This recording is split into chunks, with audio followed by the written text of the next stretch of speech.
একজন ছাত্রলীগ মারলে ৫,০০০ টাকা, একজন পুলিশ সদস্য মারলে ১০,০০০ টাকা। জামাত শিবির বিএনপির ক্যাডারদের নির্দেশনা প্রদান করে। গাইবান্ধা যুবদলের নেতা নূরে আলম সিদ্দিকী পিটন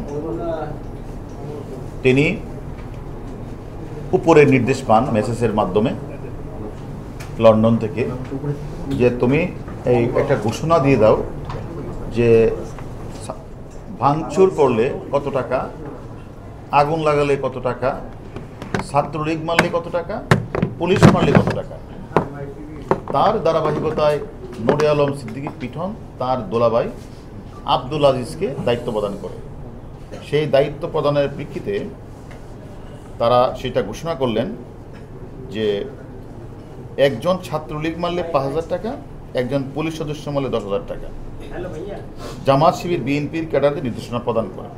এর ধারাবাহিকতায় গ্রেপ্তারকৃত আসামিরা প্রত্যক্ষ নির্দেশনায় বিএনপি জামাতের নেতাকর্মীরা টাকার বিনিময়ে টুকায় এবং ছিন্নমূল দিয়ে ঢাকা উত্তরা আবদুল্লাহপুর সদস্যের বিভিন্ন স্থানে ভাঙচুর, অগ্নিসংযোগ, নারকীয় হত্যা করে এবং যার ধারাবাহিকতা আপনারা দেখেছেন ঢাকা শহরের চতুর্দিকে আপনারা দেখেছেন যে গর্বের মেট্রো রেল, ডাটা সেন্টার, সেতু ভবন, বিটিভি ভবন এবং উত্তরাতে থানা পাড়িতে তারা হামলা করেছে। এবং শুধু থায় না, গতকাল আপনারা দেখেছেন যে ওই সেতু ভবনে যারা হামলাটা করেছিল তাদেরকে ভিডিও ফুটেজের মাধ্যমে ধরে আমরা তাদেরকে ধরে নিয়ে এসেছি, তারা স্বীকার করেছে।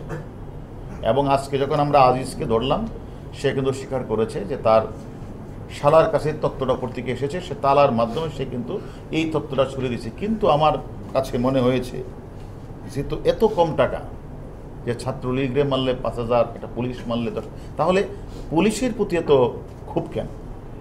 আসলে আমরা তো আপনারা জানেন যে আসলে পুলিশ হচ্ছে একমাত্র যে বাংলাদেশের ৭১ সালের প্রথম মুক্তিযুদ্ধের, স্বাধীনতা যুদ্ধের প্রথম প্রতিরোধ যুদ্ধ হলো পুলিশ। এই পুলিশ কিন্তু রক্ত দিয়েছে ৭১-এ এবং বারবার যখন অগণতান্ত্রিক পন্থায়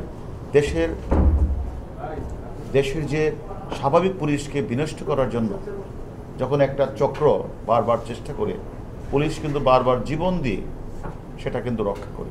যেটা আপনারা দেখেছেন ১২ সাল, ১৩ সাল, ১৪ সাল, ১৫ সাল অনেক পুলিশ সদস্য রক্ত দিয়ে, জীবন দিয়ে তারা কিন্তু যারা চেয়েছিল আইন শৃঙ্খলাকে অবনতি করে দেশকে অকার্যকর রাষ্ট্র পরিণত করে তারা স্বাধীনতা বিপক্ষের একটা শক্তি ক্ষমতায় বসা যেন প্রকারে, কিন্তু সেটা কিন্তু বাংলাদেশ পুলিশ বারবার স্বাধীনতার পক্ষে এবং বাংলাদেশ পুলিশ একটি গণতান্ত্রিক নির্বাচিত সরকারের বিরুদ্ধে বারবার তারা যে হামলাটা করে, যারা সাধারণ মানুষকে, গার্মেন্টস শিল্পকে নষ্ট করে এবং বিভিন্ন রাষ্ট্রীয় স্থাপনাগুলি, বেসরকারি স্থাপনাগুলি নষ্ট করে, সেটার বিরুদ্ধে কিন্তু পুলিশ সবসময় কাজ করে। তাই তাদের কাছে এখন পুলিশ হয়েছে টার্গেট, যে পুলিশকে যদি ডিমোরালাইজ করা যায়, পুলিশের মনোবল যদি ভেঙে দেওয়া যায়, তাহলেই একমাত্র সম্ভব এদেশের স্বাধীনতার পরাজ্য শক্তি তারা যে জামাত শিবির চক্র এবং তাদের বিএনপি তারা যে তাদের ষড়যন্ত্রটা সফল হবে।